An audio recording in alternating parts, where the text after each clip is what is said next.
Can you explain traditionally how the sculptures are used, particularly for specific rituals? Yeah, the Buddha sculptures are used mostly, the most elaborate are, as Geshe-la was referring, are built or created during especially very well known or very sacred and important Buddhist festivals based on the lunar calendar. So almost falls on either on the 15th of the month or the end of the month, 30th of the month or the 10th of the month.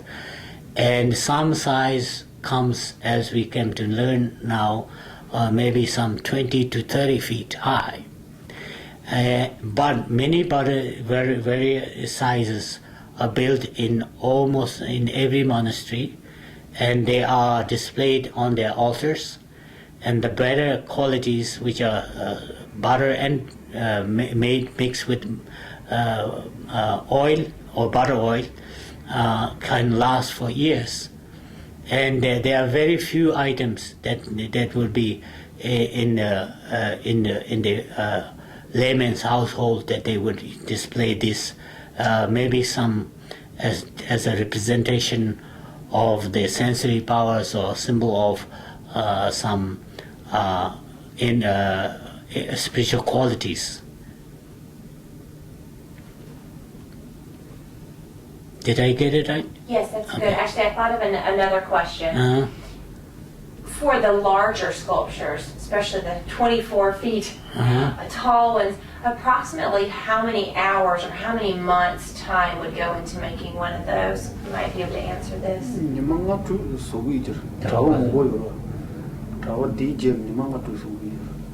So 7 or 8 monks.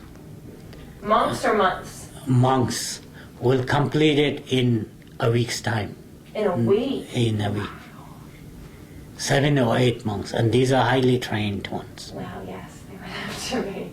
That's amazing. Can you explain about this sculpture in particular and the deity that it represents or that it's created for? This particular Buddha sculpture that we built today is dedicated to the divine deity, female deity, probably known as Tara, and is shaped out of the many base Buddha sculpture shaped on the lotus, a piece of lotus, and is decorated accordingly to show the innate qualities of Tara's compassion, and Tara's compassion which originated from the Buddha of compassion, Avalokiteshvara, and to praise her, to thank her, to ask her continuous shower of blessings. And so at the end of the Buddha sculpturing, as a respect for this ritual, as a way of performing this, if I may say, yogic exercise, a short prayer is performed by the monk. Can you talk a little bit about the sculpture itself and what the colors represent, well, what we talked about earlier? Okay, yeah. As the design of the sculpture, as it is based on, particularly like this one on flowers, there are many other reasons according to what context it is. And there are also Buddha sculptures based for wrathful deities offering, and the color of the use on the Buddha sculptures are mainly based on the main 5 original colors: red, yellow, green, blue, and white, and they represent the family of Buddhas of the 4 directions. And these represent the color representation also can vary from the point of view of specific ritualistic prayers, and they are reflection, or they are representations of the qualities which run also a parallel meaning with the 5 elemental energies. And can you name the 5 qualities? The 5 are the now let me see if I remember right. Buddha in the east is Buddha Amoksida Mikyo, Sha Mikyo. Yeah.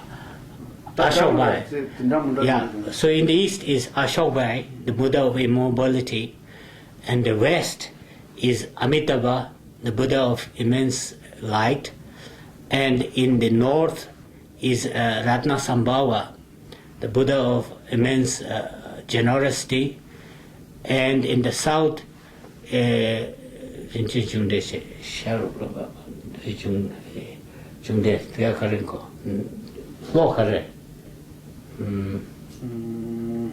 Putting you to the test. yeah, it's okay. Oh, sure. Yeah.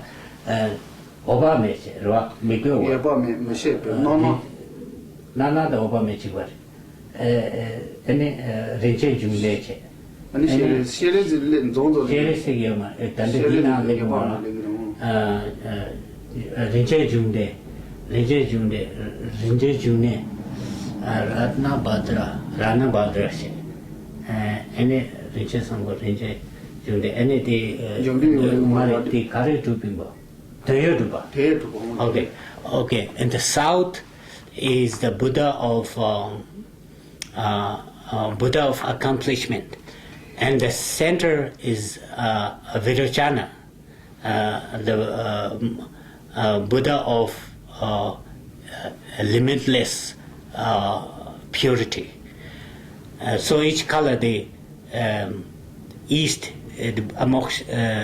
Ashokbia is blue. South, this Ratna Siddharve is what was it? It's green. It's green. In the west, Amitabha is red. In the north, Ratnabhadra is yellow. And in the center, Virochana is white.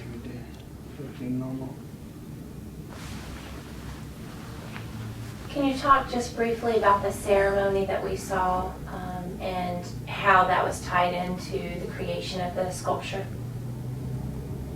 Sorry, again I didn't get. About the ceremony. Oh, okay. The seven parts.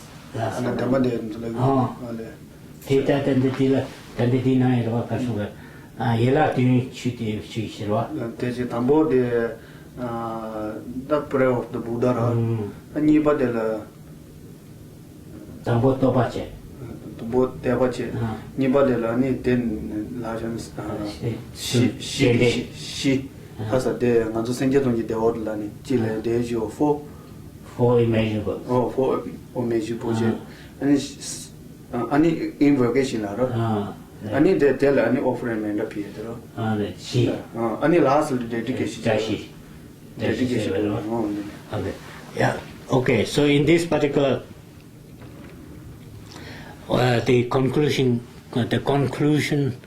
prayer is on sometimes 7 stages, but this one, as we have done today, has 5 stages.